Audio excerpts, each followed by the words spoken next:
అసెంబ్లీలో ఇవ్వండి అని వేడుకుంటున్నాం ప్రజలకి. 5 పార్లమెంటు స్థానాలని 2 చోట్ల కొట్లాడడానికి స్థానాలే కల్పించమంటున్నాం. తప్పేముంది? బాలగురుస్వామి గారు, మీరు అవునన్నా కాదన్నా ఖచ్చితంగా ఈరోజు విశాఖ సభలో రేవంత్ రెడ్డి కావచ్చు, తెలంగాణ సీఎం, అదేవిధంగా ఏపీసీసీ చీఫ్ షర్మిల గారు, వీళ్ళిద్దరు చేసిన వ్యాఖ్యలు మాత్రం అందులో వాస్తవం లేకుండా లేదు. ఎందుకంటే విభజన తర్వాత రాష్ట్రానికి చాలా అన్యాయం జరిగింది, రాష్ట్రానికి కావాల్సిన హామీలు కూడా ఏవి నెరవేరలేదు. 2 ప్రభుత్వాలు కూడా తీసుకురావడంలో కొంచెం ఖచ్చితంగా ఫెయిల్ అయ్యాయి అనేది మాత్రం జనాల వాదన. వీళ్ళు చెప్పిందే కాదు, జనాలు అనుకున్నది కూడా వాదనే. ఇది ఖచ్చితంగా మీకు ఒక డ్రాబ్యాక్ లాంటిదేమో బాలగురుస్వామి గారు. ముందుగా డిబేట్లో ఉన్న సోదరికి మీకు వీక్షకులకి అందరికి కూడా ధన్యవాదాలు తెలియజేసుకుంటున్నాను. అయితే ఈరోజు జరిగిందంటే ఒకసారి కానీ చూసామనంటే, మేము 2018లో బీజేపీలో నుంచి బయటికి రావడం జరిగింది. ఆ రోజు మేము ఎందుకు వచ్చామంటే ప్రత్యేక హోదా మీద, దాని మీద కొట్లాడే బయటికి రావడం జరిగింది. వీళ్ళు ఏం చేశారు, 6 నెలల ముందు వైసీపీ వాళ్ళు మేము ఎంపీలన్నిటికీ రాజీనామా చేస్తున్నాము, మాకు ఈసారి 25 ఎంపీలు ఇస్తే ఢిల్లీ మెడలు ఉంచి ప్రత్యేక హోదా తెస్తామని చెప్పేసి బేరాలు పలికారు.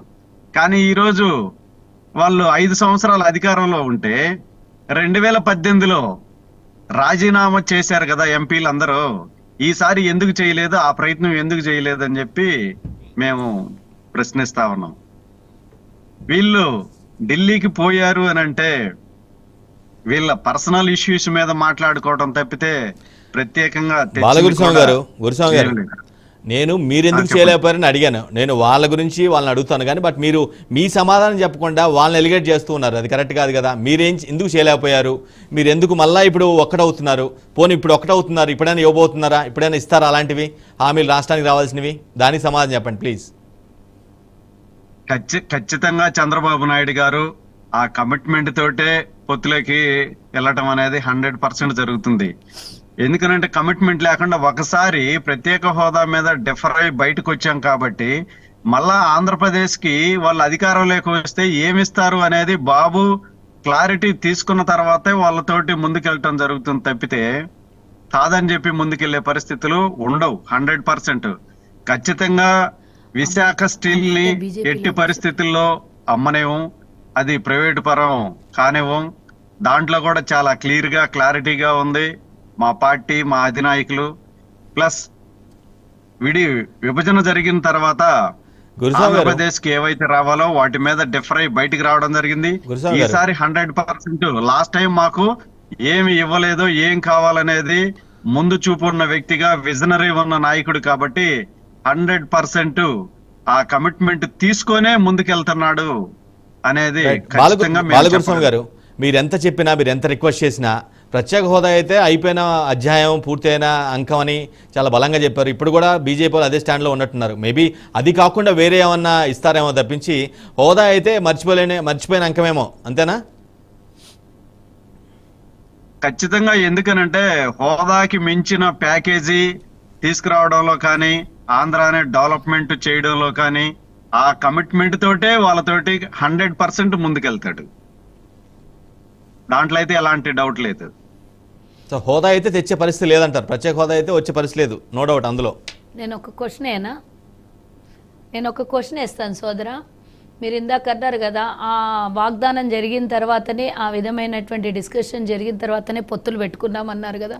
ఆ మాట మీరు అంటున్నారు. మీ అధినాయకులు కానీ, బీజేపీ వాళ్ళు కానీ ఇప్పటివరకు ఎక్కడ కూడా ఈ మాట మాకు ప్రత్యేక హోదాకు మించి ఇంకా పెద్ద హోదాలో ఆంధ్రప్రదేశ్కి తేగలుగుతామని ఒప్పందాలు జరిగాయి మా ఇద్దరి మధ్యలో అని చెప్పేసి 2 పార్టీల అధినాయకులు ఎక్కడ కూడా చెప్పినట్లు మనం కనబడలేదు. మీకేమన్నా చెప్తే అది డీటెయిల్స్ ఉంటే ఇవ్వగలరు. ఇప్పుడు ఒకసారి డిఫర్ అయి బయటకు వచ్చాం కాబట్టి ఖచ్చితంగా ఆంధ్రప్రదేశ్ కి ఏం కావాలనే ఆలోచనలో 100% ఆ కమిట్మెంట్ తీసుకొనే ముందుకెళ్తాడు. ప్రస్తుతానికైతే బహిర్గతం కాలేదు మీకు ఇవ్వడానికి. ఎందుకనంటే ఒక్కసారి హైదరాబాద్ కూడా ఈ రోజు డెవలప్ అయిందంటే దాంట్లో చంద్రబాబు నాయుడు గారి పాత్ర ముద్ర ఎంతైనా ఉంది, అది అందరికీ తెలిసిన నగ్న సత్యమే. అందువల్ల ఎందుకనంటే ఆంధ్రప్రదేశ్ కి ఏం కావాలనే ఆలోచనలో చంద్రబాబు నాయుడు గారు చాలా క్లియర్ గా క్లారిటీగా ఉంటారు. దాని ప్రకారమే ముందుకెళ్తారు.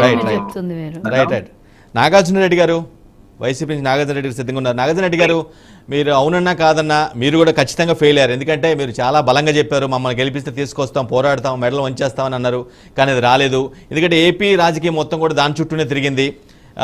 సొంత సోదరి, ఎందుకంటే మీ పార్టీలో పనిచేశారు, చాలా కాలం పనిచేశారు, మీ పార్టీ కష్టకాలంలో ఆదుకున్నారు.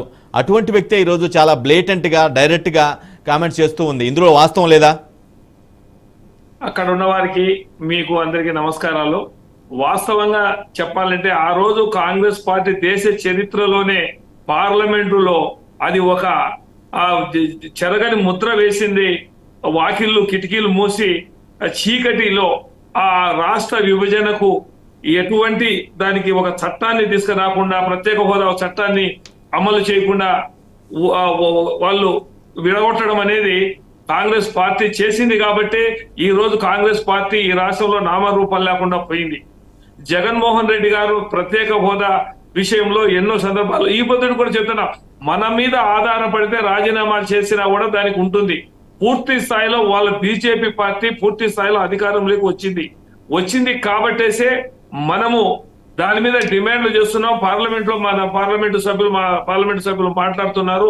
విశాఖ ఫ్యాక్టరీ గురించి, ఉక్కు ఫ్యాక్టరీ గురించి కూడా అనేక సందర్భాల్లో కూడా మాట్లాడింది. ప్రెస్ లో, మీడియాలో అంతా రావడం కూడా జరిగింది. కాబట్టి దీంట్లో కాంగ్రెస్ పార్టీ మళ్ళీ ఇక్కడ బతికించుకునే దానికి వాళ్ళు చేస్తున్నట్టు ప్రయత్నం. కానీ కాంగ్రెస్ పార్టీ ఖతమైపోయింది ఆంధ్రప్రదేశ్ లో. తెలంగాణలో ఉంది కాబట్టి, ఎందుకంటే ఆ రోజు విభజనకు అక్కడ అనుకూలము, ఇక్కడ వ్యతిరేకంగా ఒకే రాష్ట్రంలో ఉండాలని చెప్పి జగన్మోహన్ రెడ్డి గారు సమైక్యాంధ్ర ఉద్యమం కోసమే అక్కడ పార్టీ పోయినా పర్వాలేదు, ఆంధ్రప్రదేశ్ లో నిలబెట్టుకోవాల్సిన పరిస్థితి వచ్చింది.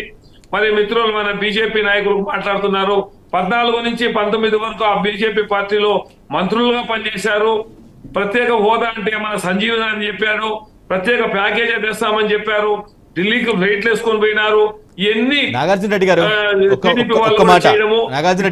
కేవలం బీజేపీ పార్టీతో మళ్ళీ వాళ్ళు వచ్చి మేము కలుస్తాము, మేము తెస్తాము అనడము ఇది ఆస్వాస్యంగా ఉంది.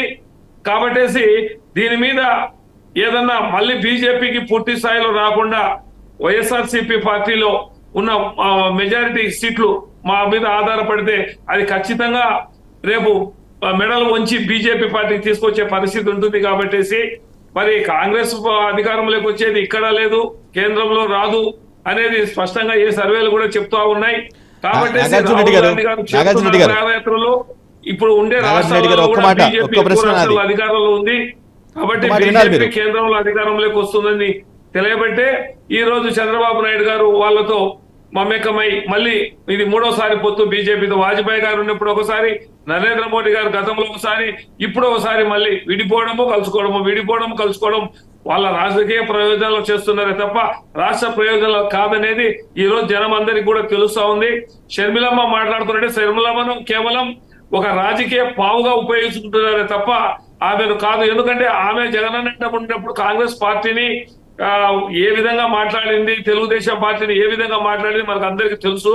కాబట్టి ఈ రోజు ఆమె మళ్ళీ కాంగ్రెస్ ట్రాప్ లో పడింది కాబట్టి వాళ్ళు ఆ విధంగా చేస్తూ ఉన్నారు. ఈ రోజు కాంగ్రెస్ వాళ్ళైతేనేమి, బీజేపీ వాళ్ళైతేనేమి, తెలుగుదేశం పార్టీ వాళ్ళైతేనేమి అందరూ కూడా జగన్మోహన్ రెడ్డి ఈ రాష్ట్రానికి రాకూడదు, ముఖ్యమంత్రి కాకూడదు. వాళ్ళ ఆశయం ఒకటే. వాళ్ళకు పవన్ కళ్యాణ్ గారు కానీ వాళ్ళకు ఒక సిద్ధాంతం అనేది ఏమీ లేదు. ఆయన పవన్ కళ్యాణ్ మాట్లాడుతారు, ఒకటే మాట చెప్తారు, జగన్ తొక్కేయాలా, ఆశయం అదే.